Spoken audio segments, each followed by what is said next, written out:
Keith Knight? Yeah, yeah. Okay. You let me know. All right, go ahead. I'm Keith Knight. I am the cartoonist behind Think in 96 Hours. I also do the K Chronicles, which is another weekly strip, and do work for Mad Magazine and ESPN, the magazine. And I'm here at APE with my wonderful booth here. Got to show this.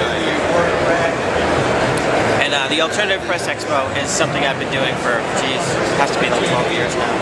And it's a great place to kind of meet a lot of the readers and stuff. And just for people to pick up a lot of my new stuff. I have a new collection of Think called Are We Feeling Safer Yet? Which includes all the cartoons, a lot of the cartoons that appear in 96 Hours, but also plenty more, so check it out. And I also sell some artwork here and CDs, greeting cards, stickers, lots of different stuff. And also, this is a really cool thing. The Beginner's Guide to Community-Based Art. This is a project I worked on with my buddy Matt in New Orleans. He went around and interviewed all these not comic book artists, but community-based artists, people who use their work for social change. And then he sent it to me, I transcribed the work and made comic book stories out of them. So what we have here is sort of like a graphic novel and a how-to guide to community-based art. After each story, there are techniques and advice that each artist gives, so you can apply it to your own community. So that's really cool too. And it's just a great way to reconnect with friends from around the country. So APE is where it's at.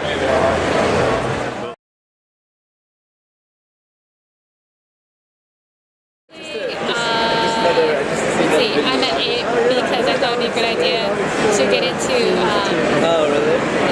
doing more conventions and kind of promoting myself. So far I've only done, sorry friends, they're distracting me on purpose.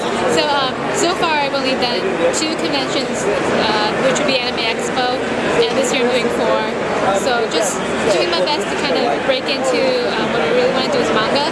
And so Tokyo Pop is the largest publisher right now, but besides 7 Seas, who is also doing really well. And so that's basically what I'm working on, getting into publishing, and I'm working with a writer also, his name is Anthony Andorra. He is going to get published by Tokyo Pop next month, called Rise Myth, May 8th, and he has a lot of huge plans also, so we're working on submitting to other publishers and contests and stuff, and recently I did win the contest with Tokyo Pop, so it's pretty good, I guess. Doing okay.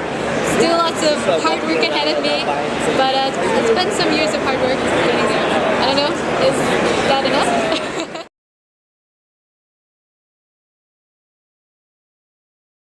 All right, would you like to both introduce yourselves? Wait, you go. Okay. So I'm Renee French. And I'm Jeffrey Brown. okay. And, what kind of books do you work on? Well, our publisher is Top Shelf, and this is my new book called Micrographica.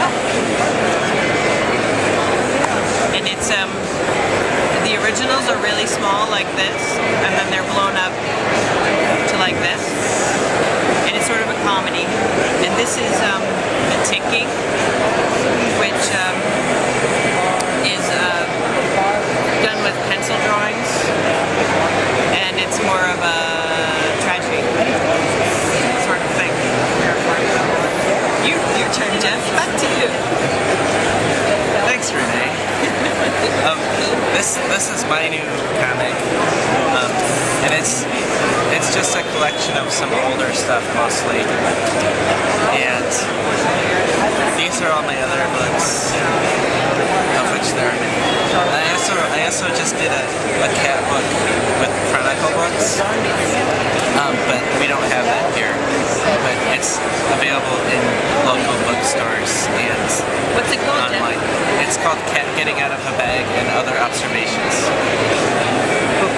And how long have you been coming to APE and participating, and how come you're out here? I've been to APE 5 times now, I think. It's my 5th APE. 4th? That's longer than 4th, Maybe.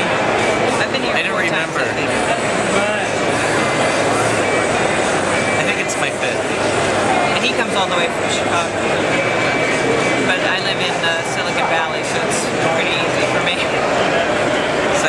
less likely to come to APE. Yeah, because I'm too close. Exactly. Cool. Thank you.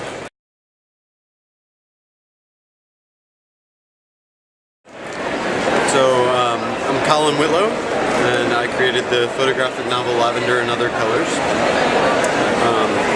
So it was done basically, I was doing a fellowship in Virginia, like I was saying, and actually ran the casting crew through the university. So the cast members were taking a drama class, crew members were taking an art class, and they were, so the majority of them are actually grad students that were in the film. Others were, yeah, family friends and things like that. I didn't really pay the actors. They were usually doing it on a volunteer basis because I had so many costs elsewhere that I tried not to really pay the actor. But basically approached it as a feature film. It's a feature film-like screenplay that I wrote. Actors really acted. It's 160 pages. I think it's the longest one that exists. I think because I've never seen one longer, but it was a really fun experience. And